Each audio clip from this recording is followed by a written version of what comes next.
আসসালামু আলাইকুম। আজকে আমরা পড়বো হচ্ছে নিওপ্লাসিয়া নিয়ে। তো যে কোনো জিনিস যখন আমরা নতুন পড়তে চাই আগে আমাকে জানতে হবে এটা কি।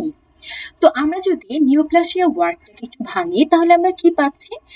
নিওপ্লাসিয়া মানে হচ্ছে নিও মানে কি নতুন, আর প্লাসিয়া মানে কি গ্রোথ। তার মানে নিওপ্লাসিয়াটাকে আমরা যদি লিটারালি ভাঙি সেটা হবে নিউ গ্রোথ। তো এই নিউ গ্রোথটা বুঝলাম, এখন নিউ গ্রোথটা কেন হবে? নিশ্চয় বাইরে থেকে কোনো একটা স্পেশাল স্টিমুলেশন হবে, তাই না? আমরা নিউপ্লাসিয়ার একটা সুন্দর একটা সংজ্ঞা পড়বো, যে সংজ্ঞাটা আমাদেরকে আমি একটা ছবি দেখাই। এই যে এখানে আমরা একটা লোককে দেখতে পাচ্ছি, উনি প্রথম নিওপ্লাসিয়ার সংজ্ঞাটা দেন, মানে প্রথম দেন, হয়তো ওনার আগে আরো হয়তো বা ছিল, বাট ওনার সংজ্ঞাটা এস্টাবলিশড। উনি 1948 সালে একটা মেবি একটা বই লিখেছিলেন, নামটা ছিল যে দ্য টিউমার্স অফ প্যাথোলজি, এরকম একটা। তো উনি সেখানে নিওপ্লাসিয়ার সংজ্ঞাটা দেন। তো এই লোকটার নামটা আমাদের একটু জেনে রাখা উচিত, ওনার নাম হচ্ছে রুপার্ট অ্যালেন উইলিস। তো এই লোকটা নিওপ্লাসিয়ার যে সংজ্ঞাটা দেন সেই সংজ্ঞাটা আমরা হুবহু এ টু জেড মনে রাখার চেষ্টা করব, কারণ পরীক্ষা আমাদের এটা হুবহু টিচাররা শুনতে চায়। আচ্ছা, তাহলে কি সংজ্ঞাটা বলা হয়েছে আমি একটু ভাগ ভাগ করে পড়ি। হ্যাঁ, প্রথমে নিওপ্লাজম মানে নিউ গ্রোথ যেহেতু হবে, তাহলে এটা কি একটা অ্যাবনর্মাল ম্যাস অফ টিস্যু হবে। আচ্ছা, এবং এটা কি অবশ্যই নর্মাল গ্রোথের চেয়ে অনেক বেশি। So the growth which exceeds, যেটা এক্সিড করে ফেলবে। আচ্ছা, এক্সিড করলে হবে কি আনকোঅর্ডিনেটেড, নর্মাল টিস্যুর সাথে কিন্তু কোঅর্ডিনেটেড থাকবে না সে, এবং পারসিস্ট করবে in the same excessive manner. এই যে তার গ্রোথটা যে শুরু হয়েছে এক্সেসিভ গ্রোথটা, এটা কিন্তু পারসিস্ট করবে। কতক্ষণ পারসিস্ট করবে? যতক্ষণ কি স্টিমুলি আসে ততক্ষণ পর্যন্ত না, এরকম কিন্তু না। স্টিমুলিটা শেষ হয়ে যাওয়ার পরও এই এক্সেসিভ ম্যানারের গ্রোথটা পারসিস্ট করবে, এটা বলছে। তো আমি যদি সংজ্ঞাটাকে তিন ভাগ করে আমি তাহলে পড়ি, তাহলে কি হবে? A neoplasm is an abnormal mass of tissue, এটা একটা part, the growth of which exceeds and uncoordinated, এর সাথে uncoordinated with that of normal tissue। তারপরে last part, persist in the same excessive manner after cessation of the stimuli which evoked the change। তাহলে আশা করছি আমাদের নিওপ্লাজমের সংজ্ঞাটা একদম ভালো মতো মনে থাকবে। এখন এই নিওপ্লাজমের সাথে খুব কমন একটা টার্ম চলে আসে টিউমার। এখন টিউমার বলতে আমরা আবার হচ্ছে ভাবি যে টিউমার মানে হয়তো বা কি ক্যান্সার হয়ে যাবে, এরকম কিছু না। টিউমার রিলেটেড যে পড়াশোনা যে স্টাডি সেটাকে আমরা বলছি অনকোলজি। তো এই অনকোলজির মধ্যে আমরা টিউমার নিয়ে যখন ডিটেলস পড়বো তখন আমরা দেখবো যে টিউমার সবগুলো কিন্তু ক্যান্সারাস হয় না, কিছু টিউমার বিনাইন থাকে, কিছু ম্যালিগন্যান্ট থাকে। যারা বিনাইন থাকবে তারা, কখন আমি বলবো যে বিনাইন আছে সে? A tumor is said to be benign when its microscopic and gross characteristics are considered to be relatively innocent। Benign কথাটাকে আমি যদি বাংলায় ভাঙিও, এটা হচ্ছে ইনোসেন্ট মানে সহজ সরল, বিনাইন মৃদু। তার মানে কি সে কিন্তু, আমি যদি তার ডেঞ্জারাস লেভেলটা যদি চিন্তা করি, সে কিন্তু এতটা ডেঞ্জারাস না। হ্যাঁ, implying that it will remain localized and is amenable to local surgical removal। মানে সে যে জায়গাটায় হয়েছে সেখানেই কিন্তু লোকালাইজড থাকবে, এবং সে কিন্তু মেটাস্টেসিস আমরা জানি যে ছড়িয়ে পড়ে টিউমার, ওরকম কিন্তু হবে না। এবং তার দেখা যাবে একটা ক্যাপসুল থাকবে, সেই ক্যাপসুলে তুমি যদি নর্মাল সার্জিক্যাল একটা কোনো ইনসিসর বা কোনো একটা অপারেশন ছোটখাটো করে রিমুভাল করে ফেললে সেটা হচ্ছে বলা যায় যে টিউমারটা আর থাকবে না, ভালো হয়ে যাবে। সো এটা হচ্ছে আমাদের বিনাইন। এখন এটার অপোজিট তাহলে যেটা ক্যান্সারাস হয় সেটা কি? সেটা হচ্ছে ম্যালিগন্যান্ট। ম্যালিগন্যান্ট আমরা কখন বলবো? ম্যালিগন্যান্ট আমরা তখন বলবো, দেখো, implies that the lesion can invade, লেশনটা ছড়িয়ে যেতে পারছে, এক সেল থেকে আরেক সেলে ছড়িয়ে যাচ্ছে, and destroy adjacent structure, adjacent structure K destroy করছে, spread to distant sites। এই যে ডিস্ট্যান্ট সাইটে স্প্রেড হওয়াটাকে আমরা বলবো মেটাস্টেসিস বা মেটাস্টেসাইজ বলছে। এটা একদম রবিনসনের লাইন এগুলো কিন্তু। আচ্ছা, to cause death and finally কি ডেথ। তাহলে তিনটা কথা, সে ইনভেড করতে পারছে, তারপরে ডিস্ট্রয় করে দিবে আশেপাশের স্ট্রাকচার গুলোকে, এবং স্প্রেড করবে, এবং ফাইনালি কি হবে? আলটিমেটলি দেখা যাচ্ছে ডেথের দিকে ধাবিত হচ্ছে। তাহলে ম্যালিগন্যান্ট আর বিনাইন। তো ম্যালিগন্যান্ট বলি বিনাইন বলি, দুইটা বেসিক কম্পোনেন্ট থাকে টিউমারে, একটা হচ্ছে প্যারেনকাইমা আর একটা হচ্ছে স্ট্রোমা। প্যারেনকাইমাটা কি? প্যারেনকাইমাটা হচ্ছে নিওপ্লাস্টিক সেলগুলো নিয়ে তৈরি হচ্ছে প্যারেনকাইমা, হ্যাঁ, মেন সেলগুলো থাকছে প্যারেনকাইমাতে। আর স্ট্রোমাটা কি? স্ট্রোমাটা হচ্ছে সাপোর্টিভ এবং নন নিওপ্লাস্টিক কিন্তু স্ট্রোমাটা। হ্যাঁ, স্ট্রোমার মধ্যে কি আছে? কানেকটিভ টিস্যু থাকতে পারে, ব্লাড ভেসেল থাকতে পারে, কিছু তোমার ইনফ্লামেটরি সেলস থাকতে পারে যেগুলো হোস্ট থেকে তৈরি হচ্ছে। তো এরকম কিছু জিনিস নিয়ে হচ্ছে আমাদের টিউমারটা গঠিত হয়, না? তো টিউমারের দুটো পার্ট, প্যারেনকাইমা আর স্ট্রোমা, এটা আমরা মনে রাখবো। তারপরে এখন আমরা মেনে কিছু টার্মিনোলজি পড়বো। হ্যাঁ, টার্মিনোলজি আমাদের অবশ্যই জানতে হবে আমরা যখন অনকোলজি নিয়ে পড়াশোনা করব, যাতে আমাদের জিনিসগুলো বোঝা সহজ হয়। তো প্রথমে চলে আসি যে কি বলা হচ্ছে, ফাইব্রোমা বলে একটা টার্ম আছে। ফাইব্রোমা আমরা দেখবো এই যে এখন প্রায় কথাতে আমরা পাবো ওমা ওমা এরকম কিছু টার্ম। তো ওমা ওয়ার্ডটা দিয়ে জেনারেলি আমরা বুঝি টিউমারটা বিনাইন অবস্থায় আছে। তো যদি বিনাইন টিউমারটা ফাইব্রাস কোনো টিস্যু থেকে অ্যারাইজ করে তখন এটাকে আমরা বলবো ফাইব্রোমা। হ্যাঁ, ফাইব্রাস অর ফাইব্রোমা, একদম সিম্পল মনে রাখা। যদি টিউমারটা কোনো কার্টিলেজেনাস টিস্যু থেকে অ্যারাইজ করে তখন সেটাকে আমরা বলবো কন্ড্রোমা। কার্টিলেজেনাস টিস্যু, আমরা জানি যে হচ্ছে যে আমরা কার্টিলেজকে আমরা হচ্ছে বলি কন্ড্রোমা, যেমন কন্ড্রোসাইটের নাম পড়েছি, তারপরে পেরিকন্ড্রিয়ামের নাম পড়েছি। তো এই কার্টিলেজের সাথে রিলেটেড জিনিসগুলোকে আমরা কন্ড্রো বলি। সো টিউমারটাকে বলছি কন্ড্রোমা, একদম সিম্পল। তারপরে এখন আরেকটা টার্ম, যে অ্যাডিনোমা। অ্যাডিনোমাটা কি এটা আমাদের একটু বোঝাতে হবে। হ্যাঁ, অ্যাডিনোমা বলতে নর্মালি আমরা একটা কথা মাথায় রাখতে পারি, যেটা গ্ল্যান্ড থেকে ডিরাইভড হয়েছে, এটা আমরা কমনলি আর কি বুঝি।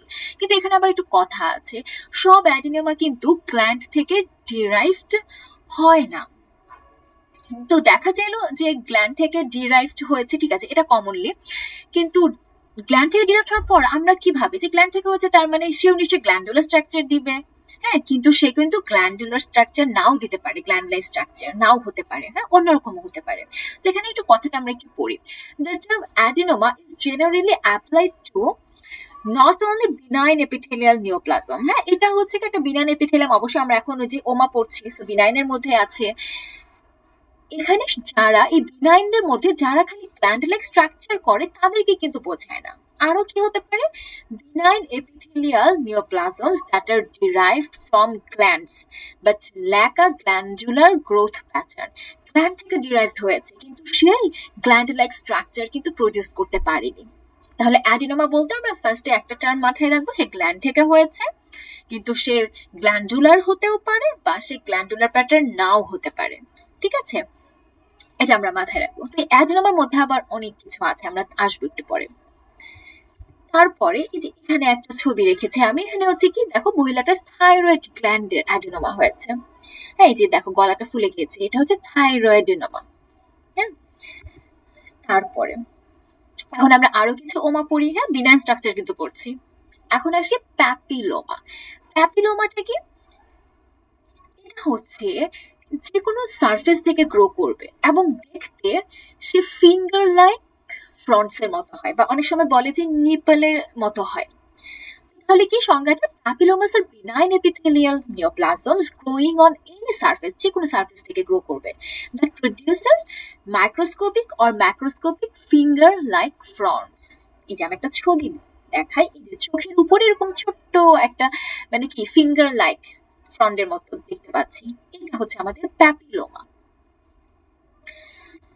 তারপরে এখন আসি পলিপ। পলিপ পড়তে আমরা অনেক শুনি, পলিপটা আমরা অনেক শুনি এবং হচ্ছে যে কোনো আমাদের হচ্ছে নাকের মধ্যে যে কোনো কিছু হলে আমরা বলি যে এই যে নাকের মাংসপেশি বেড়ে গেছে, নাকের বলে পলিপ হয়েছে।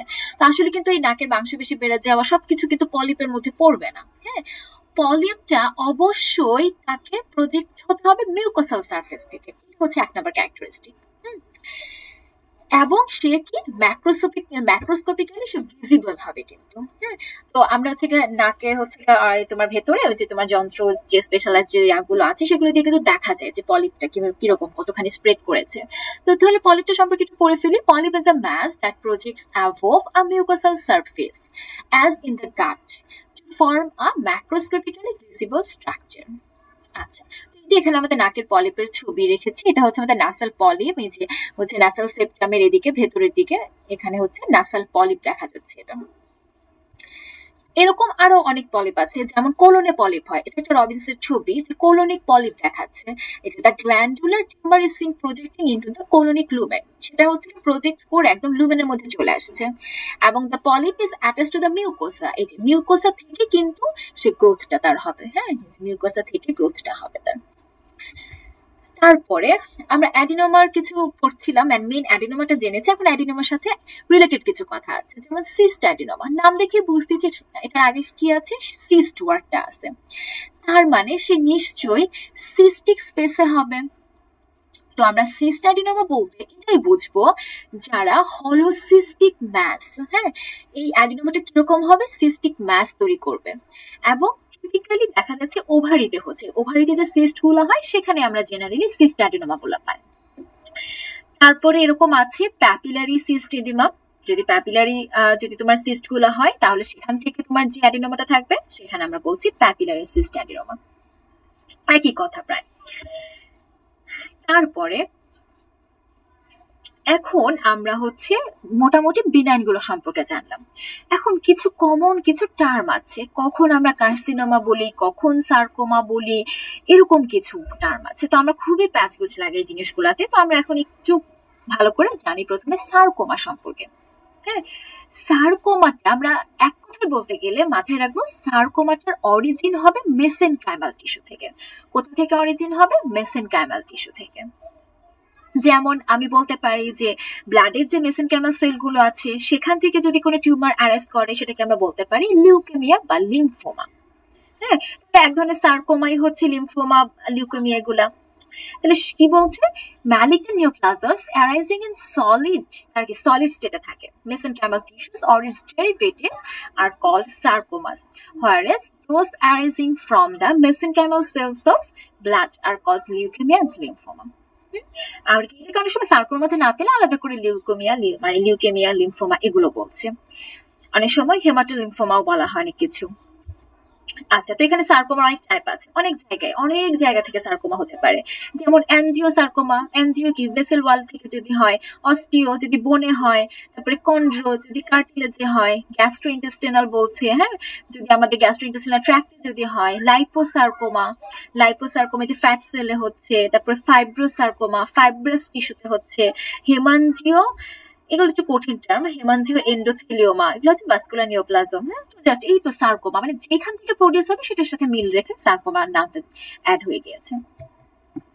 যেমন আরেকটা টার্ম আছে ক্যাপুসি সার্কোমা। হ্যাঁ, ক্যাপুসি সার্কোমাটা যেরকম স্কিনে দেখা যাচ্ছে, হ্যাঁ, এই যে রেড স্ট্রাকচারলেস উইথ হোয়াইট সেপ্টা, হ্যাঁ, এই যে এটা হচ্ছে একটা ক্যাপুসি সার্কোমা। আচ্ছা, এখন এরকম হচ্ছে আরো কিছু আমরা এই যে এগুলো সব অ্যাকচুয়ালি রবিনসের লাইন লেখা, কিগুলো বলা হয়েছে যে malignant neoplasm comprised of fat like cell, ওই যে লাইপোসার্কোমা বলা হবে ফ্যাট লাইক যদি হয়। আর যদি কন্ড্রোসাইট লাইক সেল থেকে যদি হয় সেটাকে আমরা বলবো কন্ড্রোসার্কোমা। একই এগুলো।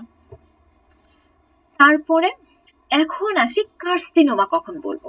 আমরা মেসেনকাইমাল টিস্যু থেকে যদি মেসেনকাইমাল সেল থেকে যদি অরিজিন হয় অথবা এটা ডেরিভেটিভস থেকে যদি হয় সেটাকে আমরা বলছিলাম সার্কোমা। সেম এখন যদি এপিথেলিয়াল সেল থেকে যদি আমাদের অরিজিন হয় সেটাকে আমরা বলবো কার্সিনোমা। ঠিক আছে, তাহলে কি malignant neoplasms of epithelial cells are called carcinomas regardless of the tissue of origin. মানে এপিথেলিয়াল সেল থেকে যে অ্যারেস্ট করলে সেটাকে আমরা বলবো হচ্ছে কার্সিনোমা। এখন এই এপিথেলিয়া তো আমাদের বডির 3 ধরনের জার্ম লেয়ার থেকে আসতে পারে। যেমন আমি যদি বলি আমাদের হচ্ছে মেসোডার্ম থেকে আসতে পারে, এক্টোডার্ম থেকে আসতে পারে, এন্ডোডার্ম থেকে আসতে পারে, যে কোনো কিছু থেকে আসতে পারে। যেমন রেনাল টিউবুলার যে এপিথেলিয়ামটা আছে সেটা আসছে আমাদের মেসোডার্ম থেকে, স্কিন আসছে আবার এক্টোডার্ম থেকে, আবার গাটের যে লাইনিং এপিথেলিয়াম সেটা কিন্তু আসছে আমাদের এন্ডোডার্ম থেকে। সো যেখান থেকে আসুক না কেন, যদি এপিথেলিয়াল সেলের যদি কোনো ম্যালিগন্যান্ট নিওপ্লাজম হয় সেটাকে আমরা বলবো কি কার্সিনোমা। তো এখানে আবার মেসোডার্মের কথা আমরা দেখলাম, তাহলে মেসোডার্মটা কিন্তু কার্সিনোমা করতে পারে। আবার যেই মেসোডার্ম গুলো আমাদের মেসেনকাইমাল টিস্যু তৈরি করে সেখান থেকে ম্যালিগন্যান্ট নিওপ্লাজম করবে সেটাকে কিন্তু আমরা বলছি সার্কোমা। তাহলে এই মেসোডার্ম থেকে সার্কোমাও হতে পারে, কার্সিনোমাও হতে পারে, এবং হেমাটোলিম্ফয়েড টিউমার যেগুলো আর কি লিউকেমিয়া লিম্ফোমা এগুলোও হতে পারে। আচ্ছা, কার্সিনোমার আবার টাইপ আছে, ডিভাইড করা হয়েছে, যেমন এগুলো সহজ, যেমন অ্যাডিনোকার্সিনোমা যদি কেউ বলে তাহলে কি বুঝবো আমরা? যে কার্সিনোমাটা গ্রো করবে গ্ল্যান্ডুলার প্যাটার্নে সেটাকে আমরা বলবো অ্যাডিনোকার্সিনোমা। আবার যদি বলি স্কোয়ামাস সেল কার্সিনোমা তাহলে আমরা বলবো যেগুলো স্কোয়ামাস সেল প্রডিউস করবে সেগুলোকে আমরা বলছি স্কোয়ামাস সেল কার্সিনোমা। নাম দেখে আসলে বোঝা যায়। তো এখন আমরা ম্যালিগন্যান্ট নিওপ্লাজমের মধ্যে তো হচ্ছে আমরা মানে ওমা ওয়ার্ডটা শুনলে আমাদের মাথায় আসে কি বিনাইন, ম্যালিগন্যান্ট কিন্তু আসে না। বাট কিছু কিছু ওমা আছে যেগুলো ম্যালিগন্যান্ট, এগুলো আমরা একটু মনে রাখবো, যেমন লিম্ফোমা, মেসোথেলিওমা, মেলানোমা, সেমিনোমা। হ্যাঁ, তো কোনটা কি জিনিস সেটা একটু দেখি। লিম্ফোমা তো আমরা বুঝলাম। মেসোথেলিওমা, মেসোথেলিওমাটা হচ্ছে এই যে এটা এক ধরনের ক্যান্সার, যেটা কোথায় হবে? বডির মানে বডি ক্যাভিটির যে মেমব্রেন গুলো আছে সেখানে হতে পারে, যেমন পেরিটোনিয়াল মেমব্রেনে হতে পারে, ইন্টেস্টাইনের মেমব্রেনে হতে পারে, তারপরে হচ্ছে স্টোমাক, এরকম অনেক জায়গায় হতে পারে, মানে বডি ক্যাভিটির মেমব্রেন গুলোতে। তারপরে মেলানোমা, মেলানোমাটা হচ্ছে যখন মোলটা, ধরো আমাদের বডিতে তো এরকম অনেক মোল আছে, তো এই মোলগুলা যখন একটু ডেভেলপ হয়, একটু চেঞ্জ হয়, তখন ওখানে আমরা বলি যে মেলানোমা হয়। তো এটা হচ্ছে changes in existing mole, development of new mole like structure. যেমন এই যে এটা একটা মোলটা নর্মাল একটা হয়তো বা মোল ছিল, সেটা চেঞ্জ হয়ে মেলানোমা হয়েছে। তারপর সেমিনোমা, হ্যাঁ সেমিনোমাটা হচ্ছে টেস্টিসে জেনারেলি হয়। আচ্ছা, তারপরে এখন খুব ইম্পর্টেন্ট কিছু টার্ম আছে, মিক্সড টিউমার, অথবা এটার আরেকটা নাম হচ্ছে প্লিওমরফিক অ্যাডিনোমা।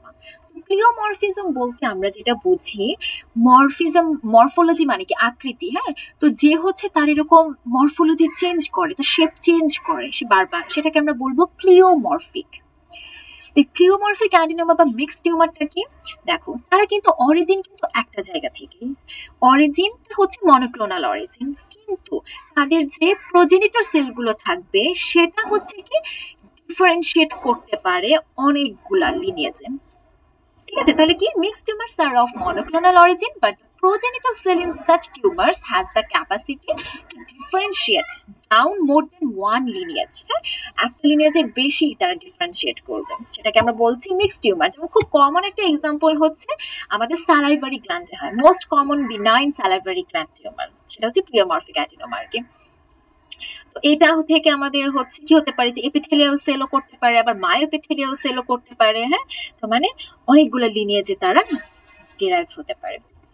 তারপরে আরেক ধরনের আমাদের মিক্সড টিউমার আছে, প্যারোটিড গ্ল্যান্ডে হয়। হ্যাঁ, এই যেখানে দেখাচ্ছে যে স্মল নেস্ট অফ, এটা রবিনসন ছবি, small nest of epithelial cells and mixed stroma forming cartilage and bone, an unusual feature are present in this field.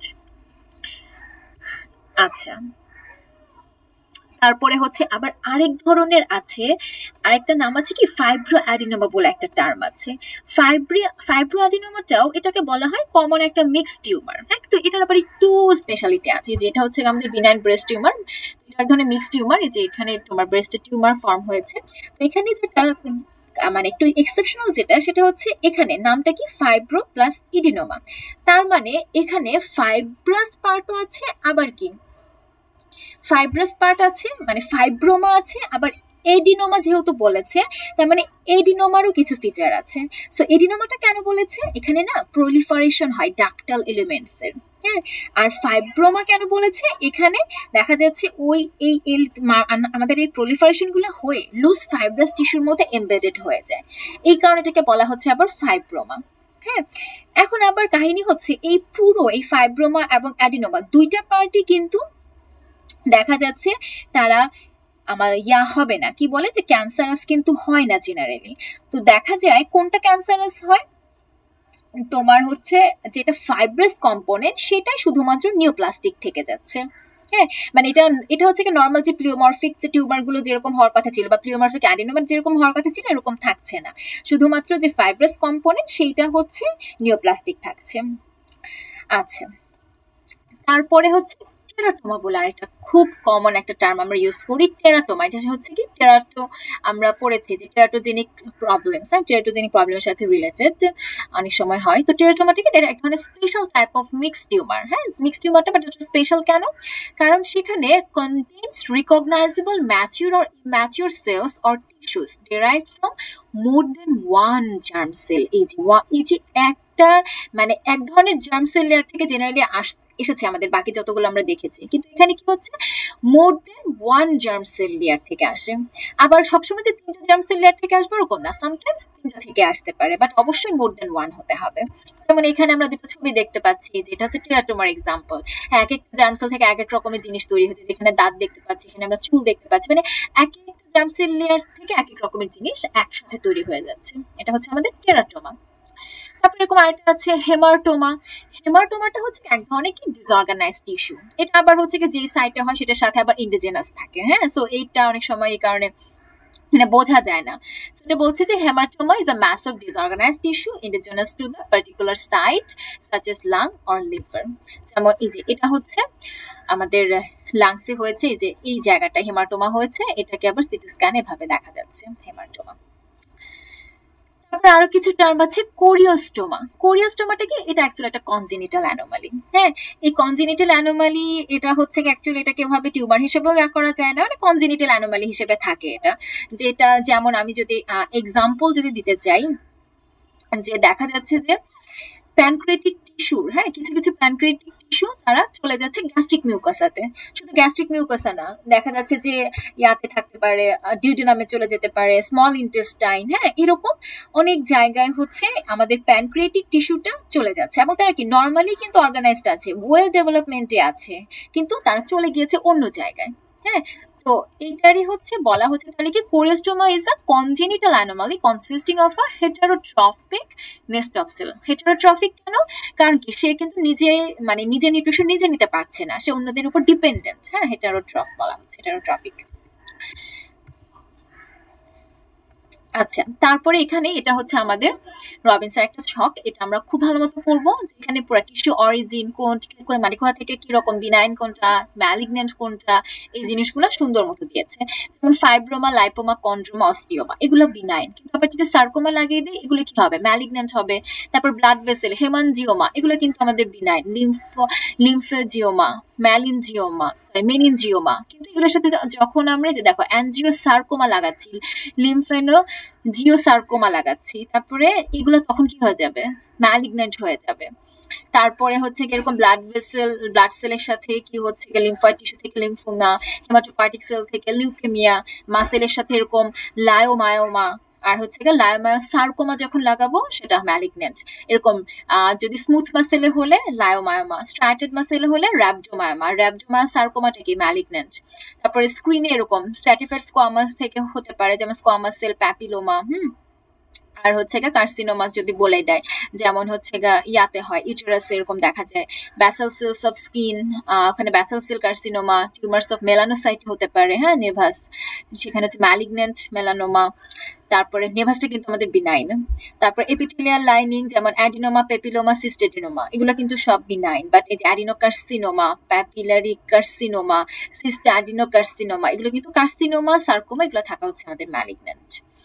তারপর লাঙে ব্রঙ্কিয়াল অ্যাডিনোমা হতে পারে, বাট ব্রঙ্কোজেনিক কার্সিনোমা নামই বলে দিয়েছে তারা কার্সিনোমা। হ্যাঁ, তারপর রেনাল টিউবুলার অ্যাডিনোমা, অ্যাডিনোমার নাম দেখে বুঝতেছি তারা তো বিনাইন, বাট এই যে renal cell carcinoma, hepatocellular carcinoma, urothelial carcinoma, choriocarcinoma, হ্যাঁ, এগুলা।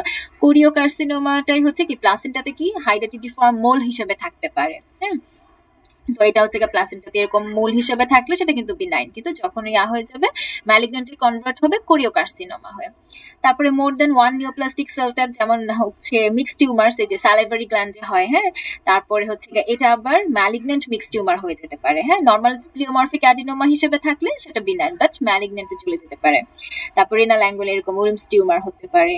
তারপর হচ্ছে যে more than one neoplastic cell derive, and এখানে ছিল যে ওয়ান জার্ম সেল লেয়ার থেকে আসে কিন্তু আমাদের প্লিওমরফিক এডিনোমা, বাট আমরা টেরাটোমায় দেখেছি কি মোর than one germ sell layer থেকে আসে। এটা কি যে টেরাটোমা, তারপর ডার্ময়েড সিস্ট, হ্যাঁ, এগুলো কিন্তু সব বিনাইন, কিন্তু এই যে ইম্যাচিউর টেরাটোমা, টেরাটোকার্সিনোমা, এগুলো হচ্ছে আমাদের ম্যালিগন্যান্ট। তো আশা করছি আমাদের আজকের লেকচারটা থেকে মোটামুটি যে টার্মিনোলজি এবং বেসিক যে নিওপ্লাসিয়ার কথাগুলো সেগুলো আমরা সবাই ক্লিয়ার হয়েছি। সবাইকে অনেক ধন্যবাদ, দেখা হবে আবার নেক্সট কোনো ক্লাসে।